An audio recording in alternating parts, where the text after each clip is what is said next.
Hello, everyone. Hello, everyone. This is Adam Meister, the Bitcoin Meister, the Disrupt Meister. Welcome to the One Bitcoin Show. Today is March the 23rd, 2021. Strong hand, long-term thinking. Have a backbone. Be a unique beast. Fitting in is overrated. One day closer to an all-time high. Buying over crying, dudes. Personal responsibility is the new counterculture. I am offended by selling. Golden age. This game is not rigged. Hello, my elite friends. If you have questions, I have answers. Type in BitcoinMeister or do a super chat, and I love answering questions. I've been on a lot of other people's shows lately. You'll be getting them in podcast form, video form. Check out all the links below, disruptmeister.com. You're getting all sorts of shows here, all sorts of time, all the time. It's linked to, but everything is linked to below. Well, everything will be linked to below that I talk about in terms of topics, but all my old shows are linked to below. Okay, so and watch this week in Bitcoin. We had Brian Jacotuo was on, Jonathan Hamill was on, Juan Galt was on for 1 second. It's linked to below. This Friday, I'm going to be back in Baltimore. I'm landing in Baltimore literally in 24 hours. This Friday noon, This Week in Bitcoin from Baltimore, live from Baltimore. I'll be back with the family. All right. So here's a headline that shows you that that NFTs are getting into frothy ICO territory. Now, we're going to talk about some of the legitimate aspects of NFTs in a second, but I just want to read this off to you. How to make your own NFT and get crazy rich. Yes, that is the name of a story at decrypt.co. Flavor of the month. Beware of altcoin flavors of the month. That's a trending flavor of the month right there. You know what's if you guys need your hands strengthened at all. I know some people have weak hands. Oh, it's under $55,000. I mean, gain some perspective, people, for God's sakes. The halving, you say it's every 4 years? Well, it's basically every 46 months. Thus, I think once everything's said and done, 2024 halving is going to be in March of 2024. Do you know what that means? It means the 2024 halving is only 3 years away. We're already we were just talking about the other halving. Time really flies here, people. So, you best be in before the 2024 halving than after the 2024 halving. But we're only 3 years away now. So celebrate. I think the clock's probably predicted to happen in May or April. It'll end up in March, probably. It'll probably end up in March. The last halving was in May, and so it usually drops back like 2 months. So this might be the day. I think it'll be around Passover of that year, if Passover's in March. Anyway, pound that like button. Get excited. You should already be excited.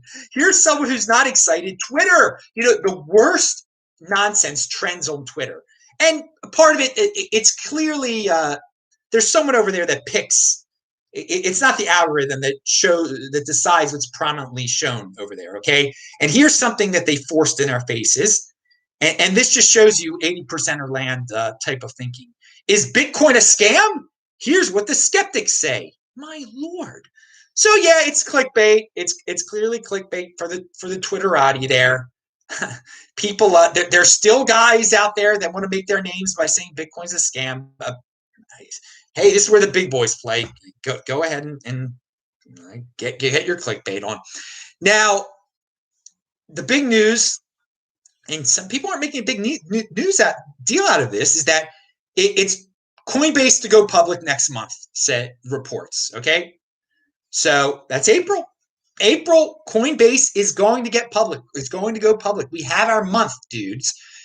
Now, when this happens, when Coinbase actually goes public, you are going to forget about days like yesterday when it dropped to $53,000. I mean, that an event you're going to remember in the future is the day that Coinbase went public. You're not going to remember some random day when Bitcoin dropped to $3,000, $2,000, whatever. That everyone just makes such a big deal out of when it happens. I would have called some of you guys spoiled brats.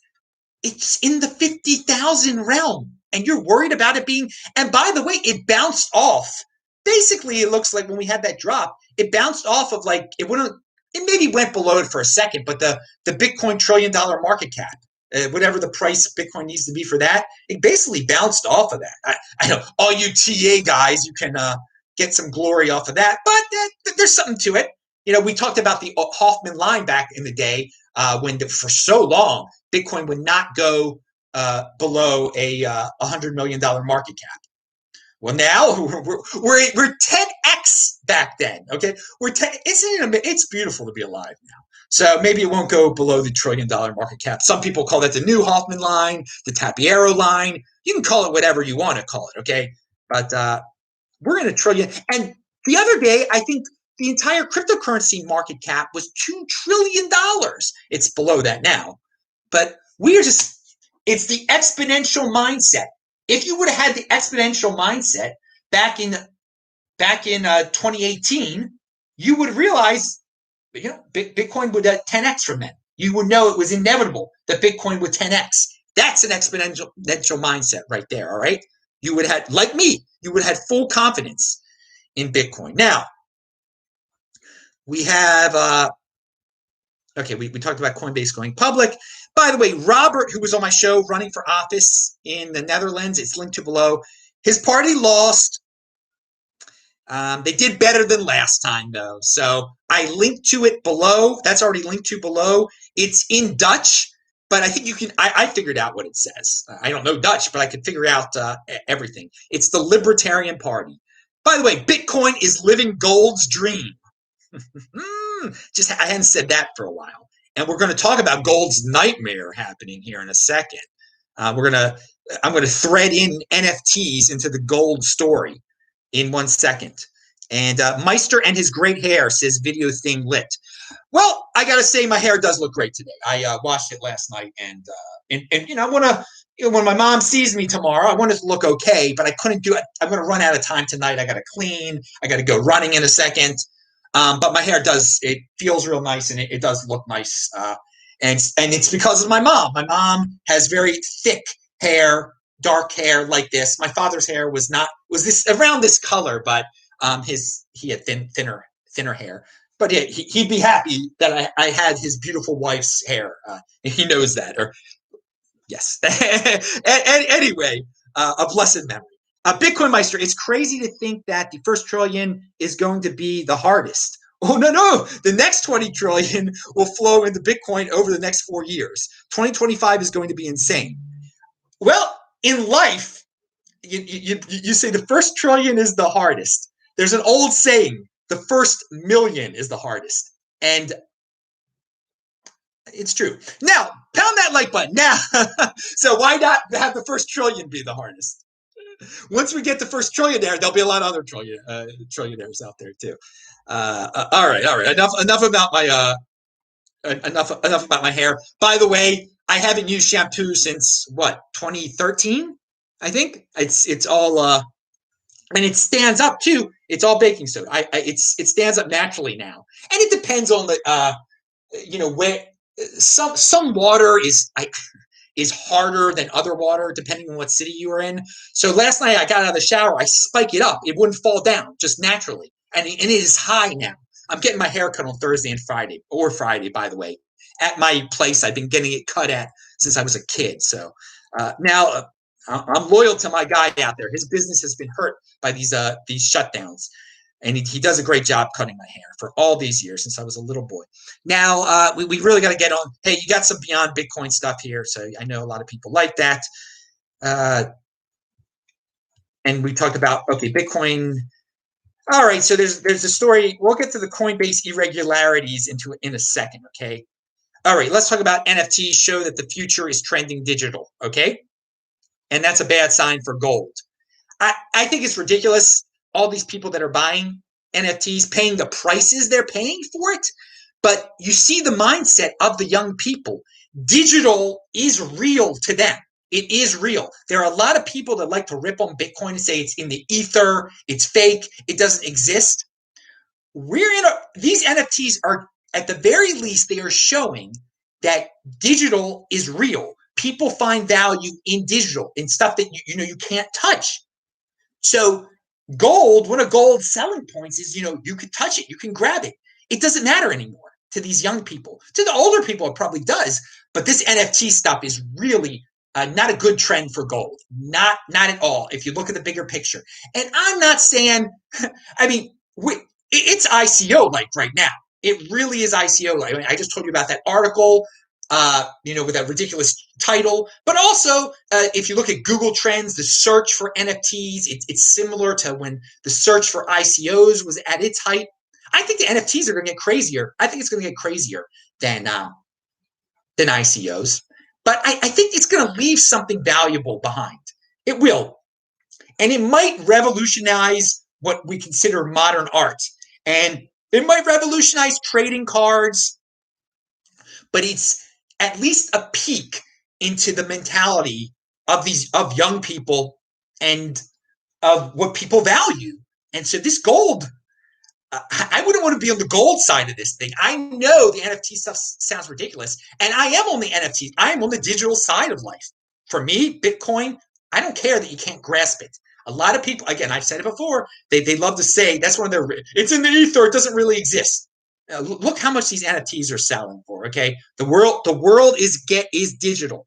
That's a very calm and rational conclusion you can get out of the NFT madness. And my TikTok is linked to below. I've been having fun doing the TikToks for Coinbase. And Coinbase, you can set up through Coinbase Connect. You can talk to guys like me over there. You can set up an appointment with me over there. They're doing that for me now, which is awesome. All right, we talked about the $1 trillion. We talked about that.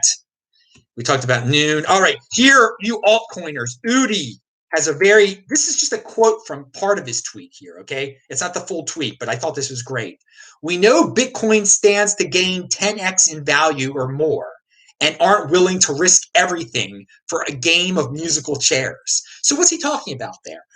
He's talking about altcoin flavors of the month. Or there are all these guys that are like, oh, look, this altcoin went up by so much. You feel silly that you didn't get into this altcoin. No, I don't.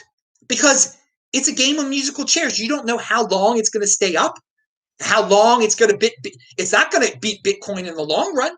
For a time, sure, a bunch of them have went up faster than Bitcoin, and then they completely disappear. It's a game of musical chairs. Why do you give up your precious Bitcoin, which stands to gain 10x in value? Now, I'm not saying it's going to be $500,000 anytime soon, but Udi, who doesn't usually make price predictions or anything like that, he's saying, who in the right mind is going to give up something that might be worth $500,000 one day for a game of musical chairs? It's absolutely ridiculous, and it's a really good way of looking at it. When someone throws it in your face, well, why didn't you buy I don't even want it, Uniswap, this one, that one, whatever they are. And I'll link to that before. And we've got questions here. Taval is back in the house. Glad to see my one of my favorite Canadians in the house. Let's see what he has to say here.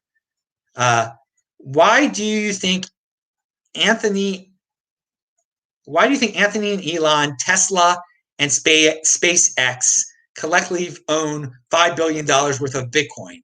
I found it kind of weird for him to expose that information. Oh, why do you think Anthony said Elon, Tesla, and SpaceX collectively own? Who's Anthony? Which Anthony you're talking about? I mean, there's a lot of it, but there's not. Do you find it weird that Elon is admitting how much his companies and him own altogether, or that someone knows that? I don't find it. I don't think it's odd. I don't think it's odd. He's got personal protection. Nothing's going to happen to him. And a public company has to list how much, they have to make that kind of thing public. So I don't find, now, if you think someone ratted someone out, that this Anthony character wasn't supposed to say that, if he gave out personal information of Elon, but I don't see that. I don't see that. It's not right to give out personal information that isn't public. DJ Griffiths said, BitcoinMeister, absolutely right. All value is in the mind of the holder. Okay. Brian Jacoto is in the house again. He was on This Week in Bitcoin. He did a great job. Jack sold his first tweet via NFT for $2.9 million. Yeah, I know. I think he gave it to charity, right? But is it really the first tweet, i.e. the metadata from his BlackBerry or 2005 MacBook, or is he just organizing a copy of it? This is what it is. And the legitimacy behind it is that Jack is assigning a serial number to what he says is his first tweet. And if you buy that serial number, you'll be able to trade that serial number forever and ever. And you'll be able to know that Jack said that was his first tweet. And that has value to people. It does. You can see how that has value. Even though it is not really the physical tweet out there, it is the true representation of that tweet. He said it. He did it a certain way. And that's it. Now, I don't find that doesn't interest me very much, but that does interest certain people. So it can never change. So Anthony Scaramucci, you're talking about, said that. But not with the. I went back to Deval real fast right there. Anthony Scaramucci, but he's not giving any insider information there. He said it on Twitter, but Elon never made it public, the SpaceX or how much he owned. Okay, you've got a point there, because SpaceX is not public and Elon isn't public. But maybe Anthony Scaramucci is not the most trustworthy guy in the world. I know that a lot of people make a big deal that he's in the space. So he might not have revealed anything. He might not know. He might just be doing it for attention. He knows how to get attention. I'll tell you that. And I do hope that Anthony Scaramucci and all the guys that are trying to have Bitcoin ETFs, I hope they're all successful. I don't care that, I'm not the biggest Scaramucci fan in the world. It doesn't matter. That's the beauty of Bitcoin. People that I'm not a fan of, I can't do anything to stop them from being here. So good luck to him. But I don't know if he has insider information on if he revealed anything there, if it's just a marketing thing. And okay, Coinbase. Let's talk about the Coinbase. When Coinbase went public, or excuse me, in Coinbase's documents that are leading up to them going public, they did reveal like three with it, the Bcash insider information trading controversy that they had. Well, there's another one that they just settled, bribed the SEC $6.5 million over trading irregularities. They settled with who they settled with? The SEC. I don't even know what. I have so little respect for these government agencies. I get them all confused. Okay, one of the regulatory agencies that try to protect us. One of them reached a deal with Coinbase because there was something to do with Litecoin and an employee. All right. So a bunch of people jump to conclusions and say, "Oh, was it Charlie Lee? Was it Charlie Lee?" Dude, why do you care? First of all, you should know that when a company is going public, they got to get and the government has something they're holding over them. They have to bribe the government to just get all. Okay, here's your money. Leave us alone. Let us go public so it can be totally clean and get rid of that worry. But going back to Charlie Lee, who cares if it was him? I'm not. Everybody jumps to that conclusion. Where's the proof? Okay. And I want to say one thing: when Bitcoin goes when Coinbase goes public, for all you Charlie Lee haters, because I'm not a Charlie Lee hater, I'm a big fan. Down that like them. I'm a big fan of Charlie Lee. Okay. And when they go, does he still have a Coinbase stock options? He probably does. He probably's got a ton of Coinbase stock options. He's about to get a lot richer. Good for him. And the envy that's going to flow his way if it ever comes out, how many stock options he has for Coinbase. Oh, man. you will be able to taste that freaking salty envy. And I don't even like the term salty. All these Europeans use it. I can't believe I just used it. It's just not American at all to use salty. Oh, my mouth feels salty by using the word salty that all these Europeans are always using. The reason I don't like it is because the Europeans who use it are always, they start something with people on Twitter, and then they're like, oh, you're salty. You Bitcoin maximalist, you're so salty. All right. You're so salty. Now, but going back to Charlie Lee, good luck to him. I hope he has many Coinbase stock options, and he dumps it on all these people that think it's good to buy Coinbase stock instead of like buying the real freaking thing. And that's exactly what Charlie Lee did. He had an altcoin and he got rid of it for the real freaking thing, Bitcoin. And when you buy an altcoin and there's a founder, you have to understand that they're probably a pretty smart guy, and that at any moment, since it's centralized in that way, they can dump all of that altcoin for Bitcoin, and you shouldn't be bitter about it. You shouldn't be valuing your wealth in Litecoin or in any of them. Now, I won't talk about that. Coinbase. West Virginia. Wanted to throw this out there. Maybe I'll visit West Virginia this summer. West Virginia tax cut. There's a proposed deal to get West Virginia. I'll link to it. It's a Chicago Tribune article, or you can just Google it. West Virginia might end up having a no state income taxes, and already they've been pretty. They haven't had all these ridiculous regulations. I was actually in a Walmart there when I drove, and I mentioned this back in June when I drove to Asheville from Baltimore. I stopped in a Walmart there, and people weren't wearing the what on their faces, the diapers on their faces, and so yeah. I would love to see, personally, since I have a lot of interest in Maryland, that's where my family's from. If West Virginia became more Florida-like, I would consider spending time there, maybe getting a property there. Who knows? A small property, becoming an official citizen of West Virginia. Just wanted to throw it out there. That's a beyond Bitcoin moment there, but who knows? Maybe if they become more like Florida, no state income tax, maybe they'll be Bitcoiny over there too.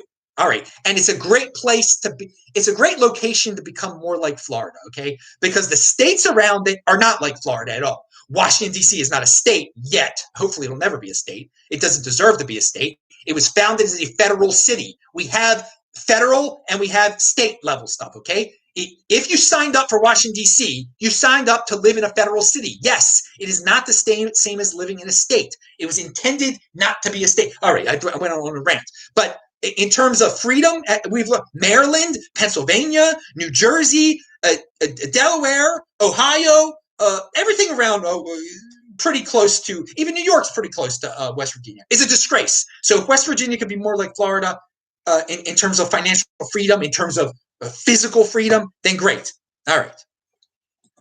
It'll get a lot of people from nearby to move in. I mean, already in Asheville, you have all these freaking New Yorkers moving there. No New Yorker wants to live in New York. That's worth none of them do. There's so many of them are such hypocrites and liars. They say how great it is, and they all buy second houses in Florida, of course, in Asheville, and all these places. So it'll be even easier for them to buy in Vermont. They buy in West Virginia too if it changes. West Virginia is beautiful. Okay, but they do have state income tax now, which is unfortunate for them.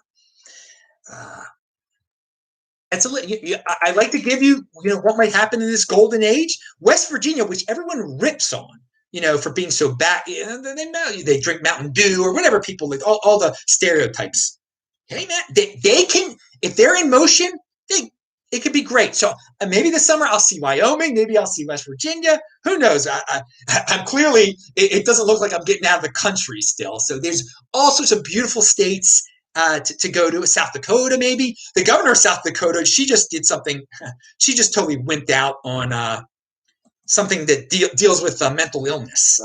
She doesn't really understand something's a mental illness. Anyway, or maybe she does, but she wants to fit in. You can Google that yourselves. I'm not going to get into that. But another beyond Bitcoin moment out there. I'm running.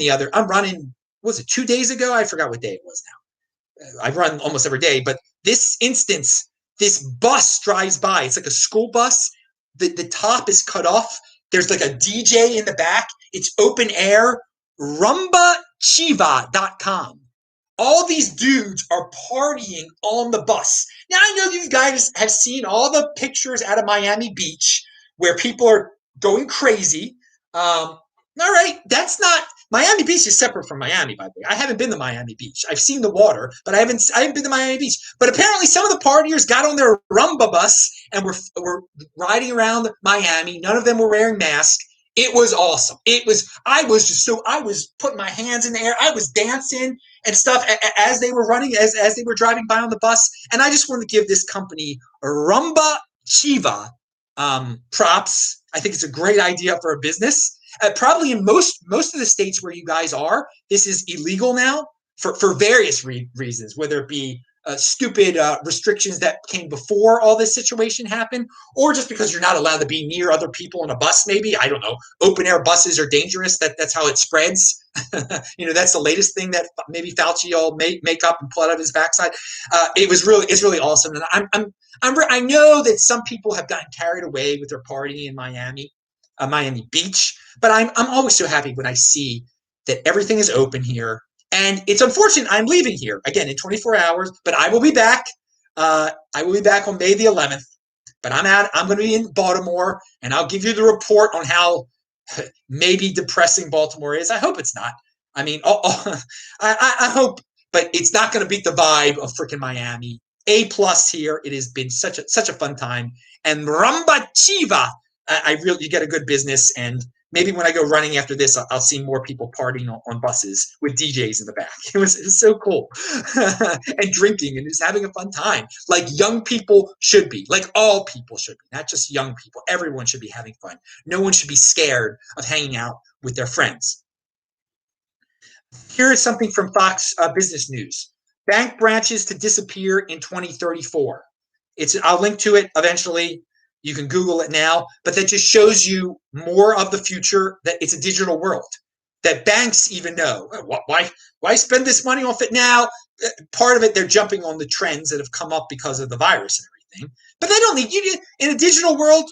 You don't really need a bank branches anymore, as many at least, but they say 2034, they're all going to be gone. Okay, we shall see, but it's just that digital trend for all you people that are still like physical gold. I need my physical gold. And they're all, trust me, in terms of people hanging out, yeah, physical contact is great. There is a real physical world. It's not going away, people. But the excuse of things being in the ether, that is really going away. I might have mentioned this before. The European central, somebody over in Europe said Zuckerberg to become a central bank. They don't like that. They don't like DM. They have a problem with DM or Libra or whatever you call it becoming a central bank. I have no problem with a company becoming a private central bank. And I'm glad that some Europeans that worship their central bank and want a monopoly on central banking are unhappy with him. And that's a happy inflation. That's you can hate on Zuckerberg as much as you want, but if he pulls this off with Libra or DM or whatever you want to call it, it'll be great. It'll be great. And all the government bureaucrats can be fixated on that and just forget about Bitcoin. But I have no problem with anyone starting their own digital currency of any sort, because Bitcoin is the next Bitcoin. I'm fully confident in it. What is this happy inflation thing here? Again, no, I'll talk about that another time. By the way, housing prices and lumber prices are spiking. You can't buy a piece of a house, all right? Because in order to beat inflation, owning any real asset is going to help you, okay? You want the best asset out there, that's Bitcoin. So a lot of people default to housing and they start crying because they're like, oh, the prices are going up too fast. I can't own a house. And I can't even own a piece of a house. That's true. You can't own a piece of a house. Bitcoin, you can own a piece of a Bitcoin right there. You can get a real asset for $100 right now. You can get a real asset for $10, all right? It's a fraction of a whole Bitcoin, but it's still a real asset. And a house is a real asset. It is a real, I'm not denying that, but you cannot get a fraction of it. So it's another benefit of Bitcoin right there. I'll mention that another time. Oh yeah, Bitcoin 2021 announced its venue on June 4th and 5th here in Miami at the Mana Wynwood convention center, go to you can go to Bitcoin Magazine. I'll link to it below. But I'm looking forward to seeing so many people I've had on the show, so many people that are sometimes in the chat at this event. It's easy to get to from, well, for me, I'll take the train. It's not a light rail. It's actually a subway. It's a heavy rail up there, and then I'll walk 1.4 miles. But that's easy for me to do. So I will have no car here. People can give me rides. People have given me rides here and have been really nice about offering to give me rides too. But I love to hang out with people when they give me rides and when they don't give me rides. But it's convenient. And I'm glad it's been announced. So guys, make your plans. My Airbnb has been set up for quite some time, so they're probably going fast. It's going to be an awesome event, June 4th and 5th in Miami. And what is this? Skybridge Capital, latest to file Bitcoin ETF application with the SEC. Is that Scaramucci? Right? Isn't that Scaramucci? So we're one day closer to an ETF, bottom line. Here we go. The Bitcoin is more a substitute for gold than the dollar, says Fed Chairman Powell.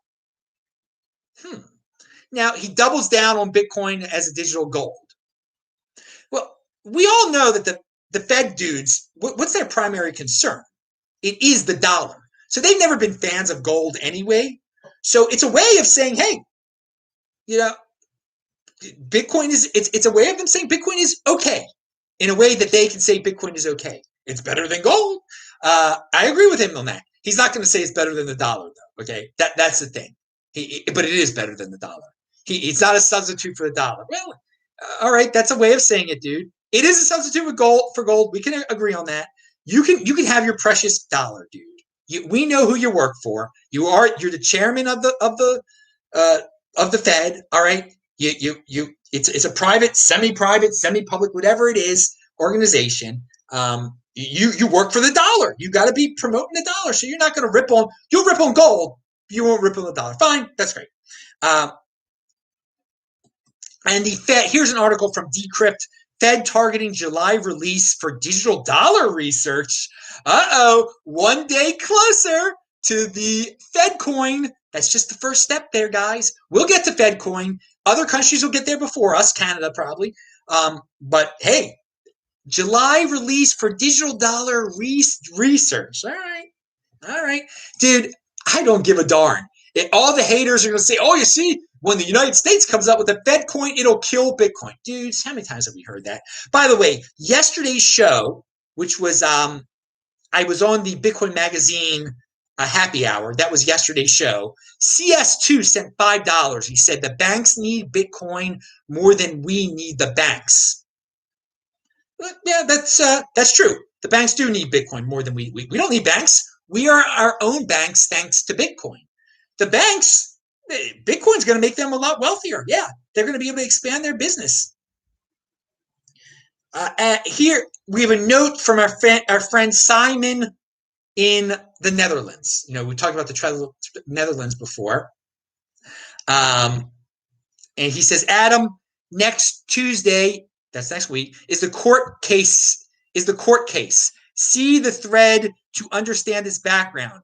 Even the EBA is calling the Netherlands and Switzerland out as going too far. Okay, this is all what he's referring to is that they've got a court case to try to make the Netherlands stop requiring businesses to do all this insane KYC on every transaction that involves crypto that they send out of their business. Okay, I'll link to that below. I didn't link to it yet. Sorry about that. I'll just do that right afterwards. Also, link to below in a second. Paige Ehrlich. Thanks a lot, Paige. She made a remix of my rant during This Week in Bitcoin where somebody asked me about Trace Mayer. It's pretty funny. I'll link to it below once the show is done. I'm copying it. I'm copying both links right now. So that I should have done that before the show. All right.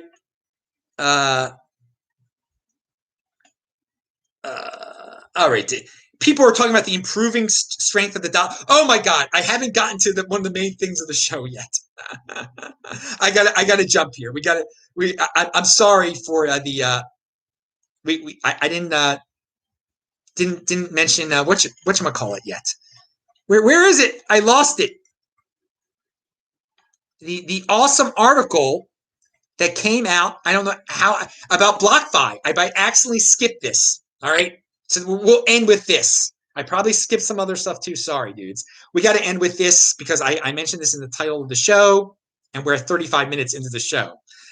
It was a very respectful article by the guys at Arca. All right. Now, Arca deals with altcoins. Okay.